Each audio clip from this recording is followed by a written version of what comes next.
So there are some fundamental forces at play in the world we're in at the moment. If I give you two or three sets of forces.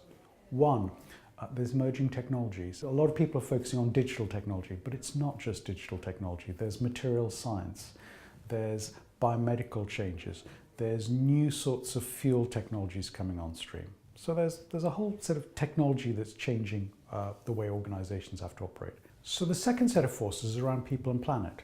You look at the demography of the world. There are in some parts of the world we've got more and more old people. For example, the UK, in Japan, in lots of Europe.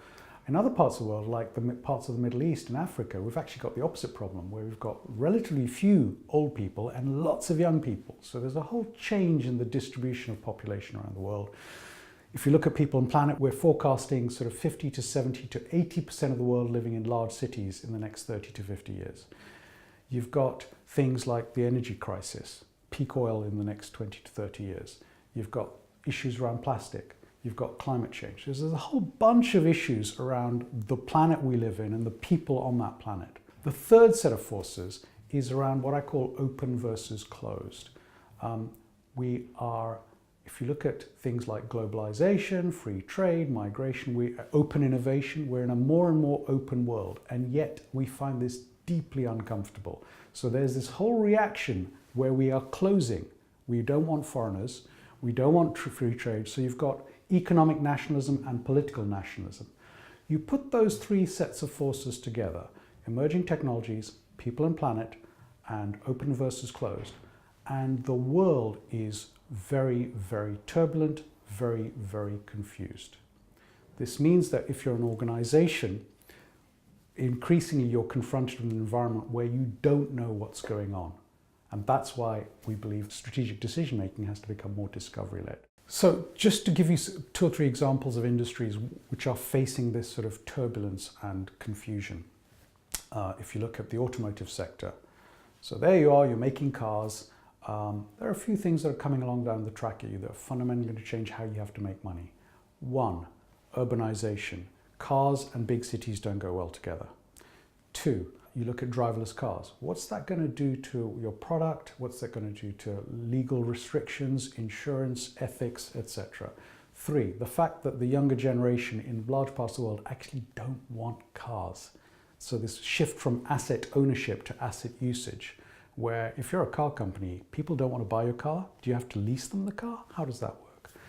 So there's a whole bunch of factors there that are coming together to make it very confusing for car makers. Then let's go to financial services. There you are, you're a bank, you might be a wholesale bank, you might be a retail bank. There's regulation, for example, MiFID II, if you're in that sector. There's all this noise around distributed ledger technology, more commonly blockchain, Bitcoin. There's fintech, tiny little companies operating below the regulatory radar who are conspiring to eat the profits of big banks. And finally, you've got things like AI and robotic advisors. Increasingly, banks are playing with the idea of AI machines to replace people. So that whole world is changing for them. Final example, the construction industry. So you would think this is a very boring, old-fashioned industry. It's just concrete, right? Well, not so much. There's things like composite materials, using wood to build tall buildings. Wood coupled with concrete, wood coupled with steel, which is quite interesting. The idea of constructing buildings almost like Lego, off-site, assembling pieces and then bringing them on-site. You've got things like 3D printing of buildings. There is already a university in the last couple of years in the US that have printed a house in 24 hours. So that's one house, but if you could scale that up, that changes the world. And finally, the whole Internet of Things, where we have smart buildings which can measure not just the environment, but us. It can measure our stress levels, our welfare, population distribution, foot traffic, etc. So you name a sector and you can see that it's becoming increasingly confusing. Our suggested response to this is to say that strategy needs to become more discovery-led. And what we mean by that is how you make decisions needs to depend or be adapted to how much you know, how much you don't know, and how much you think you know, assumptions.